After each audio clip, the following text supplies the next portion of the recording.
Nenek moyang kita sebelum ditemukannya mesin ketik, komputer, dan internet seperti sekarang, demen mendokumentasikan peristiwa, ilmu, dan falsafah hidup mereka dalam bentuk naskah yang kita sebut sebagai manuskrip.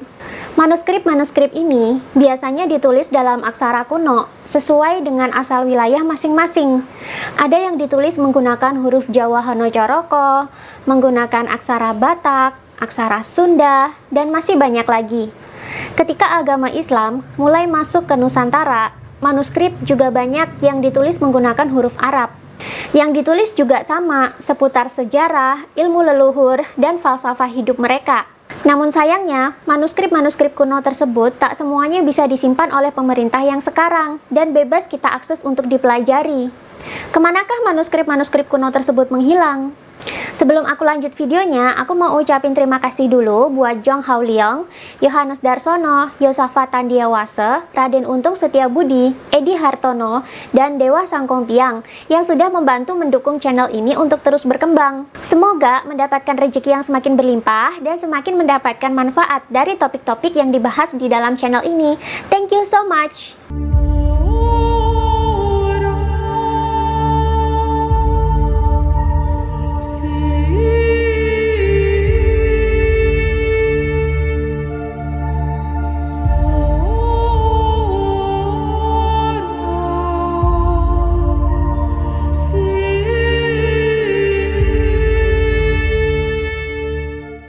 Sebenarnya nggak hilang sih, lebih tepatnya tercecer di banyak negara. Ada yang tercecer di Malaysia, ada yang tercecer di Inggris, dan paling banyak ada di Belanda. Di Belanda sendiri, ada sebuah universitas yang memiliki perpustakaan cukup besar yang menampung manuskrip kuno Nusantara dengan lengkap. Bisa dikatakan lengkap nggak ya? Anggap aja lengkap lah ya, karena di sana tersimpan 26.000 lebih manuskrip kuno Nusantara. Perpustakaan tersebut adalah perpustakaan Universitas Leiden yang menjadi jendela untuk melihat masa lalu Nusantara. Lokasi tempat tersimpannya naskah-naskah kuno Nusantara hingga mencapai 26.000 lebih naskah. Bahkan, Perpustakaan Nasional Republik Indonesia aja hanya memiliki sekitar 10.300 manuskrip saja. Itu pun sudah hasil dari ambil sana-sini. Maksudnya, yang tercecer di perpustakaan daerah, yang dimiliki bupati, yang dimiliki gubernur, yang dimiliki rakyat sipil, sudah pada dikumpulin jadi satu dalam arsip nasional. Jumlahnya ternyata nggak ada setengahnya dibandingkan dengan yang disimpan oleh Belanda. Sangat menggelitik dong ketika kita tahu naskah-naskah kuno negara kita justru dimiliki oleh negara asing. Padahal dalam naskah tersebut berisi banyak ilmu dan informasi, meliputi sejarah, ilmu spiritual, ilmu politik dan sosial, ilmu keagamaan, budaya, mantra-mantra kuno, ilmu tata kota sejak zaman kerajaan Hindu-Buddha, sastra kuno Nusantara, ratusan surat-surat Kartini, bahkan lukisan-lukisan Kartini pun disimpan di Leiden. Bahkan, menurut Profesor Carol Stalker, rektor dari Universitas Leiden, saking banyaknya manuskrip kuno Nusantara yang disimpan di sana, jika dijejer, panjangnya bisa mencapai 12 km loh. Wow, kebayang nggak tuh seperti apa banyaknya? Lalu muncullah pertanyaan, kenapa ya naskah-naskah kuno kita malah banyak berada di Belanda? Mengapa Belanda menyimpannya sampai sekarang? Ada kepentingan apakah? Kenapa pemerintah tidak memulangkan naskah-naskah tersebut ke Indonesia? Bukankah naskah-naskah tersebut penting? Bukankah dari naskah-naskah tersebut bisa saja sejarah dan jati diri bangsa Indonesia terungkap dengan lebih jelas? Dan pertanyaan yang paling menggelitik adalah, seseksi itukah manuskrip-manuskrip kuno Nusantara sampai dulu penjajah Belanda rela memboyongnya ke negara mereka hingga menumpuk puluhan ribu jumlahnya? Pertanyaan selanjutnya, Belanda memboyong naskah-naskah kuno tersebut untuk disimpan saja alias diarsipkan, ataukah ada maksud lebih penting dibandingkan dengan sekedar mengarsipkan data-data dari wilayah jajahannya?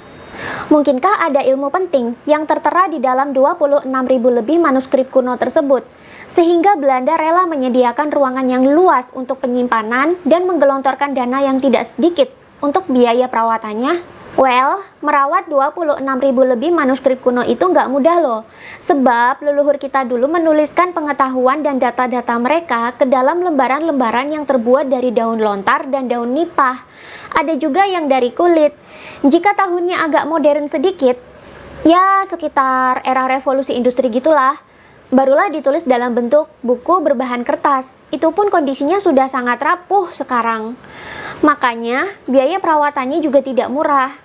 Bagaimana naskah-naskah kuno Nusantara tersebut mencapai negeri Belanda?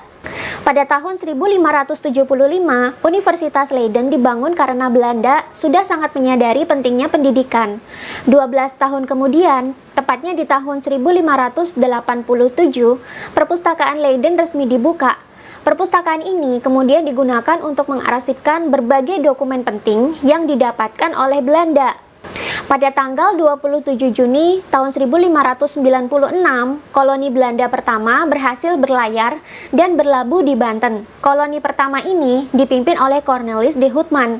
Tentu saja mereka datang ke Banten untuk berdagang.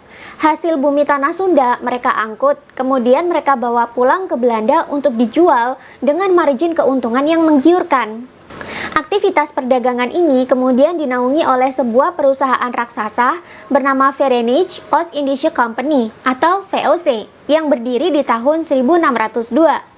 VOC ini sebenarnya adalah perusahaan publik yang dibentuk oleh para pemegang saham dari East India Company, perusahaan dagang dengan komoditas produk hasil bumi dari India. Jika East India Company dimiliki oleh para globalis dari Inggris dan beroperasi di India Inggris, maka VOC adalah anak perusahaan mereka yang beroperasi di Belanda Indonesia. Masih ingat siapa klan keluarga yang pertama kali memodali East India Company? Siapa lagi kalau bukan klan keluarga Rothschild? VOC datang ke Nusantara dengan membawa banyak armada laut. Ketika kembali ke negaranya, kapal-kapal mereka tak hanya membawa hasil bumi untuk dijual kembali, tapi mereka juga membawa dua hal penting yang didapat dari Nusantara, yakni peta-peta yang dibuat selama pelayaran dan manuskrip-manuskrip kuno Nusantara. Untuk apakah manuskrip kuno ini diborong? Tak hanya memborong naskah-naskah kuno Nusantara, Belanda juga kemudian membuat kamus bahasa pribumi di Nusantara yang diterjemahkan ke dalam bahasa Belanda. Ada kamus bahasa Jawa Belanda, kamus bahasa Bugis Belanda, kamus bahasa Sunda Belanda, dan masih banyak lagi. Tujuan dari dibuatnya kamus ini adalah supaya para akademisi Belanda bisa mempelajari isi dari naskah-naskah kuno yang diborong itu tadi. Tak jarang, pembuat kamusnya juga seorang misionaris atau penyebar agama Kristen di Hindia Belanda, seperti contohnya Benjamin Mattes dan J.H. Newman. Di Universitas Leiden, manuskrip-manuskrip kuno ini kemudian diajarkan kepada orang-orang Belanda sebelum mereka dikirim untuk bekerja di Hindia Belanda. Bekerja sebagai pegawai VOC tentunya. Melalui manuskrip kuno ini, mereka belajar tentang bahasa, sejarah, adat istiadat, dan budaya pribumi Nusantara. Christian Snoeck-Horgronje adalah nama salah satu guru besar yang menjadi dosen bagi para pegawai VOC Belanda sebelum mereka dikirim bekerja di Nusantara. Menurut Frankes Gode dalam bukunya Dutch Culture Overseas, mereka, yakni para calon pegawai VOC untuk Hindia Belanda atau Indonesia, harus merasakan pendidikan modern yang menyerap kurikulum akademis yang kaya dan beragam, yang memadukan mata kuliah seperti geografi, sejarah, dan agama-agama di Indonesia, hukum Islam dan hukum adat, prinsip-prinsip bahasa, baik bahasa Melayu atau Jawa, maupun bahasa pribumi lainnya. Bahkan di Universitas Leiden dulu, ada loh jurusan yang bernama jurusan Indologi, yang khusus mempelajari banyak hal tentang Indonesia. Setiap kali armada laut Belanda mendatangi Hindia Belanda, ketika pulang, mereka kerap memboyong naskah-naskah kuno yang berhasil mereka temukan dan mereka dapatkan dari penduduk setempat. Sampai akhirnya terkumpullah 26.000 lebih naskah-naskah kuno tersebut. Ketika Indonesia merdeka, hingga saat ini, Indonesia hanya mampu mengumpulkan 10.300 naskah kuno saja. Itu pun sudah naskah-naskah sisa yang tidak sempat dibawa atau ditemukan oleh Belanda. Jumlah ini sangat jauh bila dibandingkan dengan yang dimiliki oleh Belanda. Lalu kenapa pemerintah tidak memulangkan 26.000 manuskrip-manuskrip kuno tersebut ke sini? Menurut Sri Sulasi, Kepala Perpustakaan Nasional Republik Indonesia, pihak Indonesia mengalami kesulitan saat memulangkan naskah-naskah tersebut, sebab manuskrip-manuskrip tersebut sudah dibeli di luar negeri. Mereka telah menginvestasikan banyak uang untuk membeli naskah-naskah tersebut. Ini tentu saja menimbulkan pertanyaan kritis, mengapa naskah-naskah tersebut sampai dibeli dan dipertahankan? Sekedar untuk koleksi barang antik saja, ataukah ada yang lebih berharga nilainya daripada sekedar barang antik? Mungkinkah di dalam naskah-naskah tersebut tersimpan ilmu-ilmu penting yang telah dipelajari para pengusaha, konglomerat, bangsawan, dan globalis Belanda dulunya beserta anak buahnya? Manuskrip pertama Nusantara sampai di perpustakaan Leiden pada tahun 1597. Jumlahnya ada 10 manuskrip. Salah satu manuskrip ini berkode OR 266 dan berisi tema sebagai berikut. Yang pertama, doa dan azimat atau kitab primbon. Yang kedua, panduan akhlak-akhlak terpuji bagi seorang muslim. Tapi dalam kelanjutannya, Belanda hanya menyimpan 4 manuskrip saja. Sisa 6 manuskripnya sudah berpindah ke Inggris dan disimpan di sana. Kenapa sampai berpindah? Mungkinkah di dalamnya ada ilmu-ilmu spiritual dan mistis yang disematkan di dalam naskah? Sehingga penting untuk mereka pelajari? Jangan lupa, nenek moyang kita di awal penyebaran Islam masih kental menggabungkan mistis dengan ilmu-ilmu agama Islam. Contohnya seperti yang tertuang di dalam Serat Centini. Apakah hal tersebut tertuang juga di dalam manuskrip kuno yang berpindah-pindah negara tersebut? Lalu kenapa Belanda sampai rajin memboyong 26.000 lebih naskah ke Leiden dan menyimpannya? Apakah yang mereka pelajari hanya sebatas sejarah, ilmu tata kota, ilmu budaya, dan filsafat Nusantara? Ataukah ada ilmu mistis dan ilmu spiritual penting yang juga mereka pelajari dari naskah-naskah tersebut? Jangan lupa, banyak dari anggota VOC yang juga menjadi member dari Secret Society. Sudah rahasia umum bila Secret Society mempelajari beragam ilmu spiritual dan esoteris kuno, berikut filsafat, mistik, dan sihir yang mengiringinya. Banyak literasi yang mengatakan bahwa sumber ajaran dari Secret Society adalah dari ilmu spiritual Mesir kuno. Tapi bagaimana jika ilmu-ilmu spiritual dan mistik tersebut juga dipelajari dari naskah-naskah kuno Nusantara? Salahkah jika kita bertanya demikian? Mengapa di Belanda banyak pengusaha global elit yang tergabung di dalam VOC dan belajar di Secret Society? Sedangkan di Inggris sendiri ada East India Company yang jelas-jelas dimodali oleh klan keturunan Rothschild yang juga anggota dari sebuah Secret Society? Mungkinkah persebaran manuskrip itu terjadi di antara para elit-elit di balik perdagangan rempah-rempah dari India dan Nusantara? Sangat miris bukan, ketika akademisi kita ingin mengkaji masa lalu Nusantara, mereka banyak yang harus pergi ke Belanda dulu demi bisa membaca naskah-naskah tersebut. Itu yang di Belanda, bagaimana dengan yang di Inggris?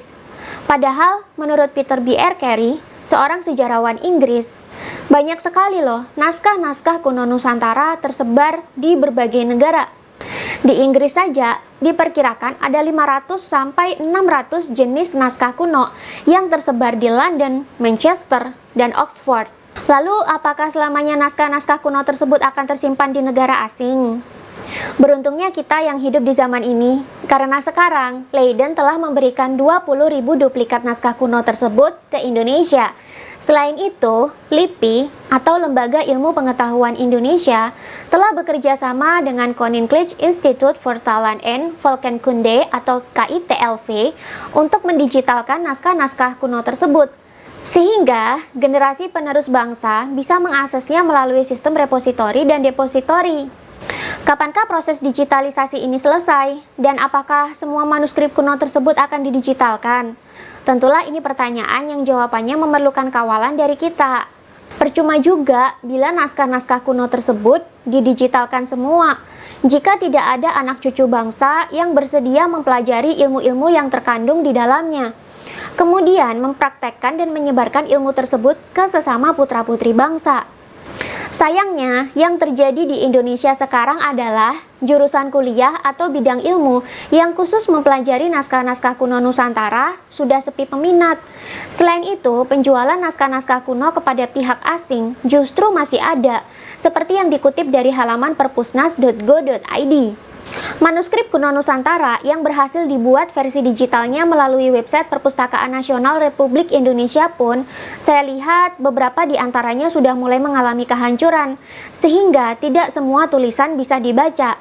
Menyimpannya dalam bentuk digital pun bukan jaminan aman selamanya. Kita tak bisa menjamin apakah selamanya listrik dan internet tersedia. Ilmu dalam bentuk fisik atau manuskrip dan maya atau digital bisa lenyap kapan saja, tapi bila terekam dalam memori manusia, masih bisa ditularkan ke orang lain. Jika pihak asing saja masih memburu naskah-naskah kuno Nusantara hingga saat ini, kenapa kita yang justru ahli warisnya malah tidak aware atau sadar?